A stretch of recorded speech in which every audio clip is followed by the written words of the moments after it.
वेदर्षयः समारभ्य वेदान्ताचार्या मध्यमाः योगीरां सुरत्कुमारपर्यन्तं वन्दे गुरुपरम्पराम् रत्नाघराधौतपतां हिमालयकिरीटिनीं ब्रह्मराजऋषिरत्नाढ्यां वन्दे भारतमातरम्.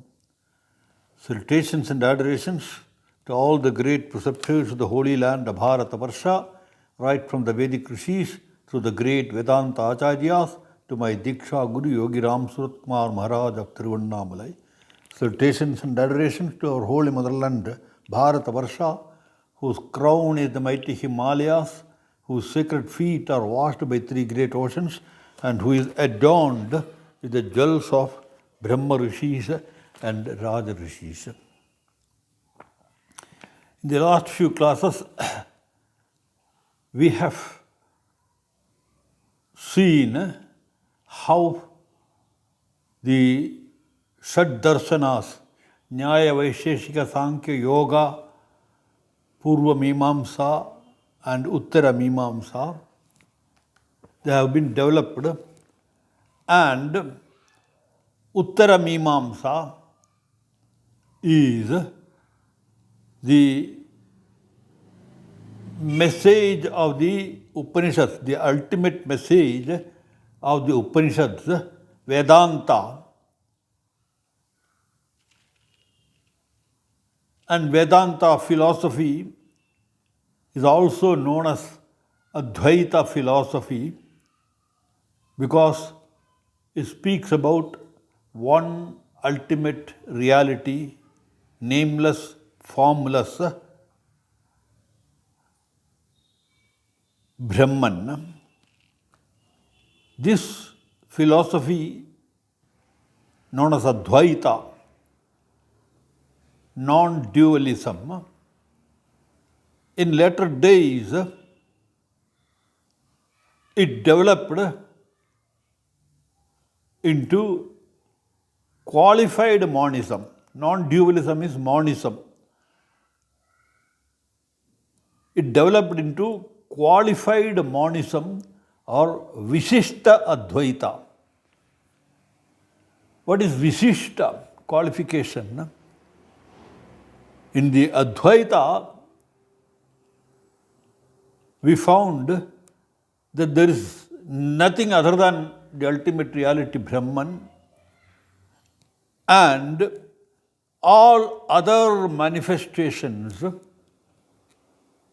are just illusory. Shankara spoke about three satyas, Paramarthika, Vyavaharika and Pratibhasika. Paramarthika reality is the ultimate reality. Vyavaharika is its appearance through Maya or ignorance. That ultimate reality appears as God, world and soul because of Maya or ignorance of the individual soul. And Pratibhasika is illusory, that which is not at all. Now, this philosophy, ultimately, it stressed the only existence of Brahman and all others are illusory. Now, when Ramanuja appeared on the scene, both Ramanuja and Shankara, we must remember, are monists. They agreed that the ultimate reality is Brahman and Brahman alone. But whereas Shankara denied the existence of Jiva, Jagat and Ishvara, Ramanuja took a different view. He said that the Jiva, Jagata, Ishvara, they are just manifestations, real manifestations. They are not illusory. They are real manifestations of that one ultimate reality. And therefore, Ramanuja's philosophy came to be known as qualified monism. But of course, Ramanuja accepted that apart from Brahman, there is no existence for Jiva and Jagat. They are all manifestations, real manifestations of that ultimate reality, Brahman. And they are part and parcel of that ultimate reality, Brahman. In later days, when Madhva developed his philosophy of dualism, he rejected the argument of Shankara and he also differed from Ramanuja. He asserted the reality of Jiva, Jagat, etc., Ishvara, etc. And he asserted that the individual Jiva, Jagat, etc., they cannot aggregate to themselves to be part and parcel of that Brahman. They are different. The Jiva is just a servant of that ultimate reality. He is not part and parcel of that ultimate reality. So that philosophy, how he developed it, we will see later. Now, as far as the philosophy of Shankara is concerned, of Ramanuja is concerned, he agreed that the ultimate reality is one without a second. But the Brahman is Vishishta. The point of view is Vishishtadvaita because it recognizes the distinctive non-duality or uniqueness of the Vishishta Brahman. Brahman of infinite excellences, Kalyana Gunas. The transcendental perception manifests, according to Ramanuja, the 6 categories of existence, which are Prakriti or Mishra Tattva, Kala or Sattva Shunya, Shuddha Sattva or Nitya Vibhuti, Jnana, Jiva and Ishvara, put in 3 broad divisions as Jiva, Prakriti and Brahman, generally designated as Chit, Ajit, Ishvara. Brahman of Ramanuja's conception is Chit, Ajit, Vishishta, Brahma. Brahman qualified by nature and the individual selves which emanate from him after the manner of a spider's web. A spider, it creates its web out of its own body and it remains in the center of the web. Like that, the Brahman actually creates this Jagat and Jiva, etc., according to Ramanuja. And the relationship between the Brahman and the Jiva, he calls it Sharira Shariri, body-soul relation. The Jiva is separate from the ultimate reality. Visheshana Visheshya Bhava, substance and attribute. Amsa Amsi Bhava. Amsi is part. Amsa is part. Amsi is the whole. The Brahman is the whole and Jiva is only just a part. He also speaks about Adhara Adeya Bhava, the relation of the supporter and the supported. Brahman is supporter and Jiva is the supported. Niyanta and Niyata Bhava. Niyanta is ruler and the one who is ruled is Jiva. He also speaks about Rakshaka, Rakshya Bhava, the Redeemer and the redeemed relation. The Supreme Brahman is the Redeemer and the Jiva is the redeemed.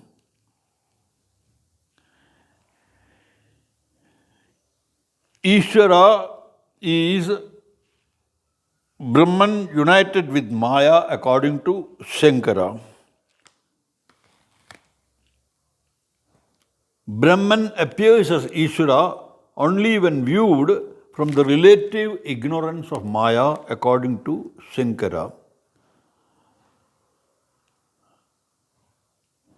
The Parabrahma or the Supreme Ultimate Reality appears as Ishvara in the Vyavaharika level. In the worldly level, it appears like that. Parambrahma of the Paramarthika is Satyam Jnanam Anantam.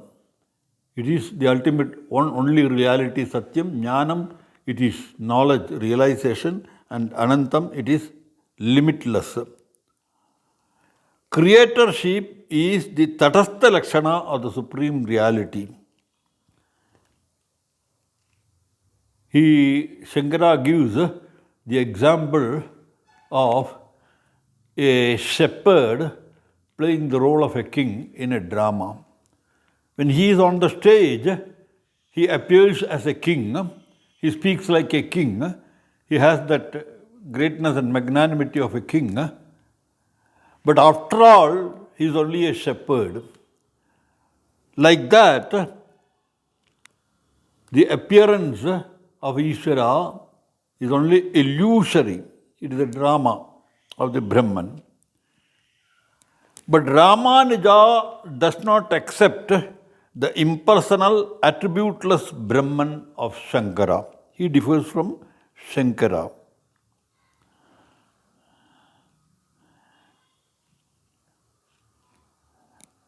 The universe, according to Ramanuja, is made up of Chit and Achit. The Brahman is the Antaryami, who is the ruler of all. He manifests in 5 forms. Antaryami or indwelling self, Para or the transcendent personal God, that is Narayana or Vasudeva according to Ramanuja. It is Narayana or Vasudeva is the manifestation of the Brahman as transcendent personal God. Then the third is Vyuha, consisting of 4-fold manifestation of Buddhi Tattva, Jiva Tattva, cognitive aspect, Manas Tattva, emotional aspect, and Ahankara Tattva, volitional aspect, and Vibhava or Avatara or incarnation. And the 5th is Archavatara or in the form of holy deities, holy idols. The spirit of Shankara's philosophy is Brahma Satyam Jagan Mithya Jivo Brahmaiva Naparaha. Brahman is only the reality, Jagat is illusory, and Jiva is none other than the Brahma. But Ramanuja, he differs from Shankara. According to Ramanuja, the finite self is not a separate self-existent entity, but an organ or an element of Brahman. It is inseparably bound to him. The finite self is anu or atomic like the point of a gourd, though it admits no special division from the fact that it is spirit. It is an attribute or prakara of God. To Ramanuja, the jiva or the individual soul is absolutely real. It is not unreal as Shankara says. The jiva, individual soul, is absolutely real and eternally distinct from God. And at the same time, the jiva cannot arrogate itself to be the Brahman. In Shankara's philosophy, he said, Jivo Brahmaiva Naparaha. Ramanuja rejects that. Jiva cannot arrogate itself to be the Brahman. But God, as the indweller, makes the soul act. All the actions of the soul are prompted by the indweller, the Brahman. The God permits the individual soul to choose between good and evil. Eventually, by His grace, God restores all souls to Himself. The evil actions, the karmas, they are all exhausted due to the karma pala, and in the ultimate realization, God absorbs into Himself the purified, dedicated, surrendered soul. And therefore, God has given free will to the individual soul. When I am alive in this world, I have the choice to choose the right path, the just path, or I can live a worldly life satisfying all my desires, evil desires, everything, etc.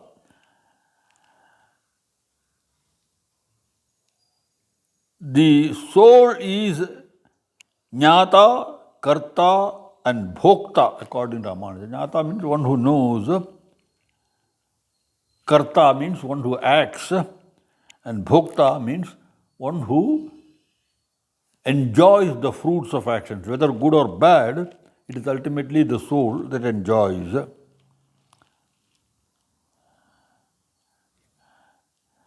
But ultimately, the soul gets liberated from the bondage of this world by the grace of the Lord, by the grace of Brahman.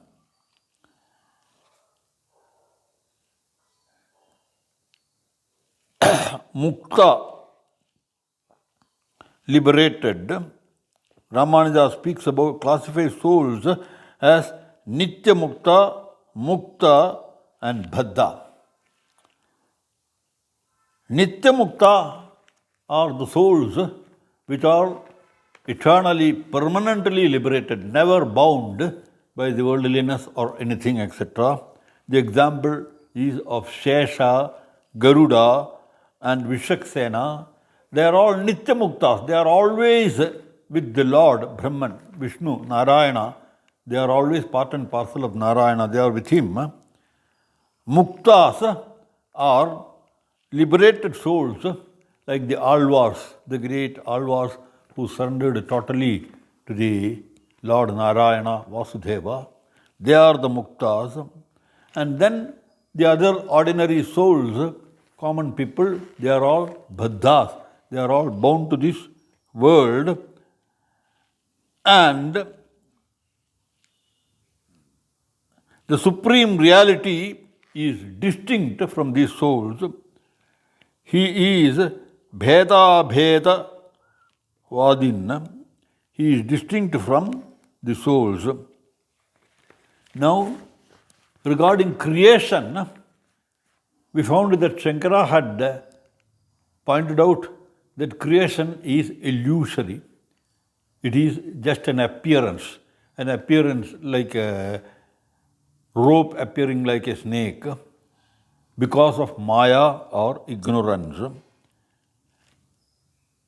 When we saw the Advaitic philosophy, we saw that Maya is it conceals the truth and projects the untruth as reality. The rope is concealed and the snake is projected. So an illusory phenomena is pratibhasika, that which never exists. Vyavaharika is phenomenal. The Brahman appears as world, that is Vyavaharika Satyam.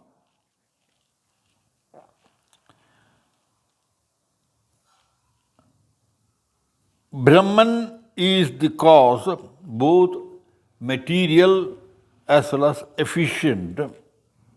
according to the Shruti. The potter is the creator and the mud is the substance out of which he makes the pot.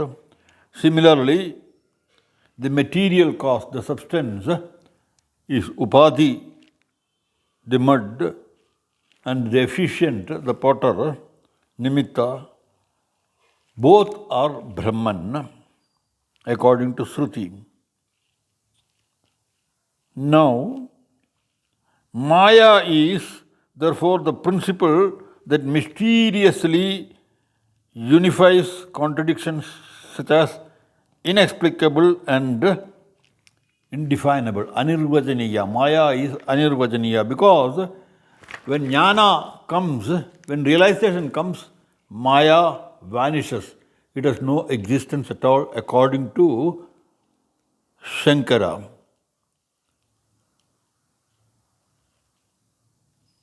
The Vedanta of Shankara stands for the theory of vivarta, appearance of a higher reality as a lower reality. Paramarthika reality appearing as vyavaharika. Pradhibhasika reality, that is a rope appearing as a snake, and appearance of Chit consciousness as Jada, non-consciousness.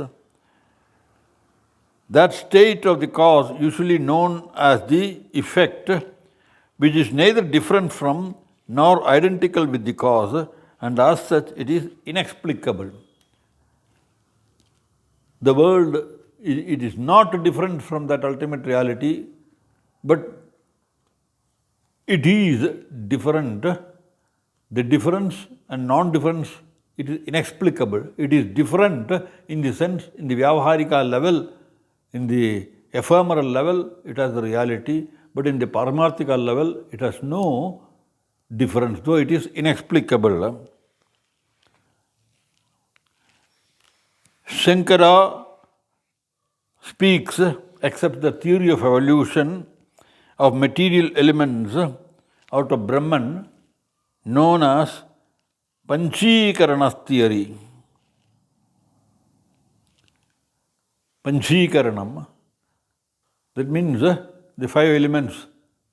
One element and 1/4 of the other 4 elements, they combine together and they form a particular element. Like that, each and every element is made up of 1/4 of the other elements. In Ramanuja, he speaks about Trivitkarana, 3 kinds: Prakriti, Mishra-tattva, matter; Nitya Vibhuti and Shuddha Tattva, matter without mutability; and Kala, Sattva, time. Ramanuja accepts Paramarthika Vada of Satkarya Vada. Creation, according to him, is God's sport or Leela. He accepts the theory of Trivitkarana, by which objects are created out of Prakriti. He denies that creation and created world are illusory. He doesn't agree with the contention of Shankara that they are illusory. He points out that even the 3 elements by the mixture of which a snake is made are also the elements that make the robe. Whether it is snake or whether it is rope, they are made up of 3 elements. And that element is perceived by us when we take the rope to be a snake. No unreal object is preserved, right? Perceived. Whether it is snake or rope, there is a reality for it when we perceive it. Ramanuja, in his commentary on Brahma Sutra, criticizes the Advaita theory of Maya or Ajnana. He says, If individual jiva is caused by ajnana, where does ajnana or maya exist? If you say that individual jiva is caused by ajnana, where from this ajnana came? Is it part and parcel of Brahman? Can you say that it is part and parcel of Brahman? Where from it came? So that question, the cause cannot exist in the effect. At the same time, it cannot be said to exist in Brahman. Maya is the cause. It is not in the effect. But at the same time, it is not part of the Brahman. Brahman cannot have Maya. The Advaitins meet this criticism by saying that the individuality and ignorance are like a circle and circumference, like fatherhood and sonship. Maya being the power of Brahman, it does not affect the latter, just like the magician's power does not affect him. That is the argument that the Advaitins give. Another criticism of Ramanuja is that if ignorance conceals Brahman, is self-revealing nature destroyed? If it conceals Brahman, Brahman is not capable of revealing itself. Is it so? The Shankarites meet this criticism by replying that the clouds that conceal the sun do not destroy its self-revealing nature. Sun has a self-revealing nature. It is always there self-revealing. The clouds conceal it. And when knowledge dawns, the clouds, the ignorance, Maya vanishes. Ramanuja also attacks the contention of the Advaitins that ignorance is neither real nor unreal, but indescribable. Advaitins said that Maya is neither real nor unreal, but it is anirvachaniya, indescribable. Ramanuja says that this contention of Shankara is absurd contention, for either it should be real or unreal.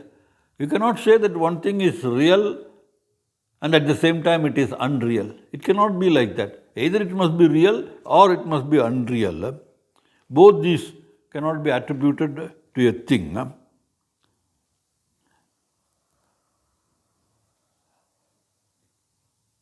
Ramanuja further questions how ignorance can be positive, as ignorance means want of knowledge. The Advaitins reply that it is positive because it positively creates vikshepa. Vikshepa means distortion. A rope appearing as a snake, it is vikshepa, and it creates that vikshepa, and therefore it exists. Another question Ramanuja is that if ignorance is positive, how can it be destroyed?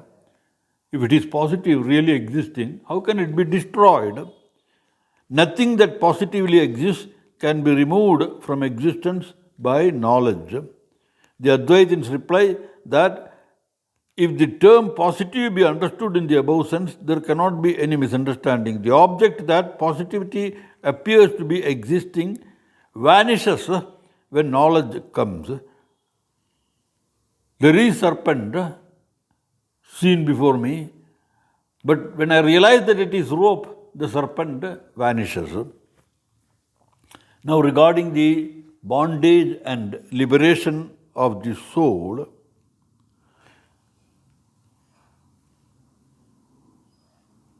the study of the three conditions, Jagrat, Swapna and Sushupti, gives a glimpse of what the self really is.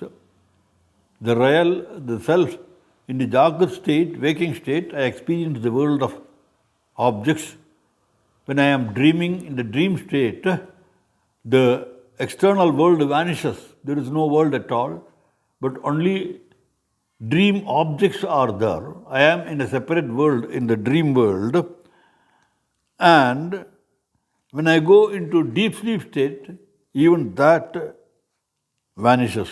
Jagrat, Swapna and Sushupti. The one who enjoys the deep sleep is neither the body, nor the mind, nor the intellect. In the morning I wake up and I say that I had a very sound sleep.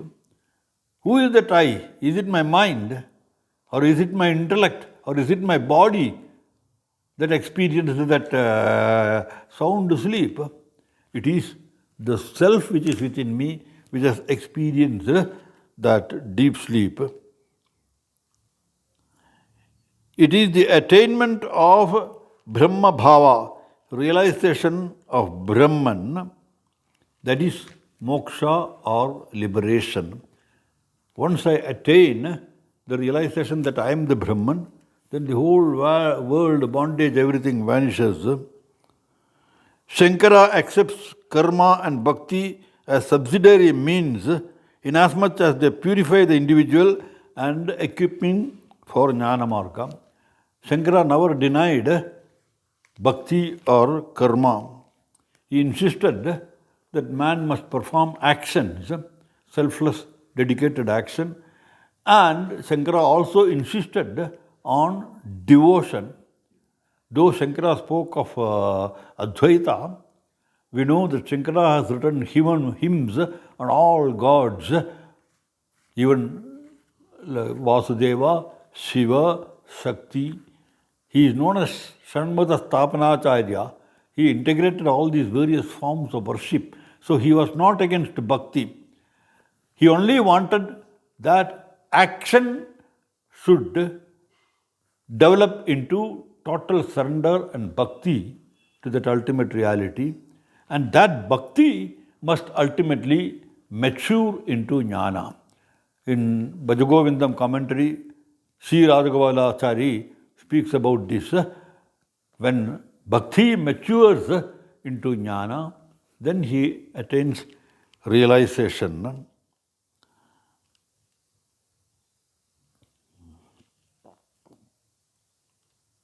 But Advaita does not mean by karma the ritualism of Mimamsa. When it speaks about karma, it is not the regular havan or all these things. It means karma yoga or nishkama karma, not rites and rituals, but performing actions without any desire for the fruit of action. But Ramanuja, he stressed the nitya naimittika karmas, the rites and rituals that we have to perform. You cannot escape from that.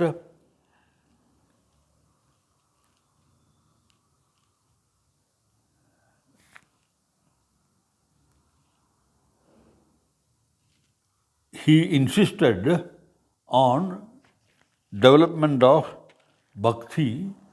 He spoke about two means, bhakti and prapatti.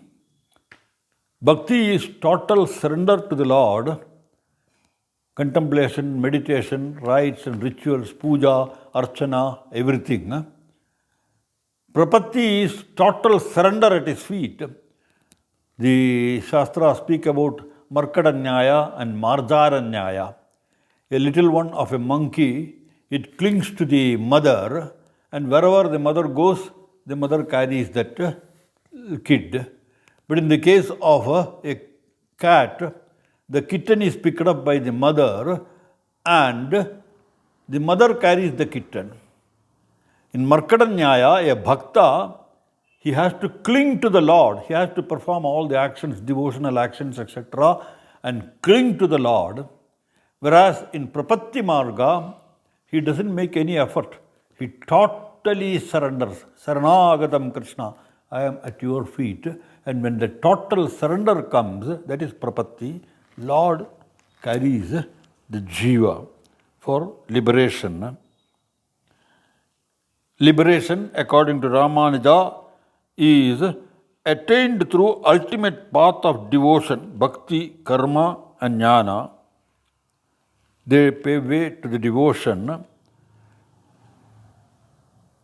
He prescribes the performance of varnasrama dharma.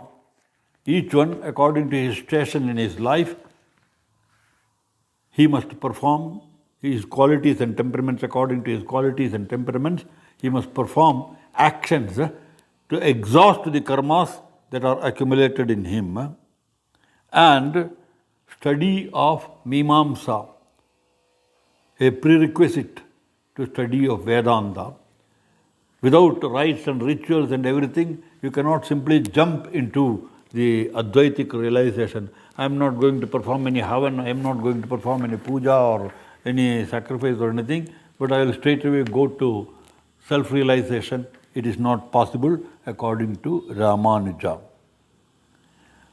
Real knowledge can be attained only through dhyana, meditation, upasana, worship, and bhakti, devotion. Without that, you cannot get realization.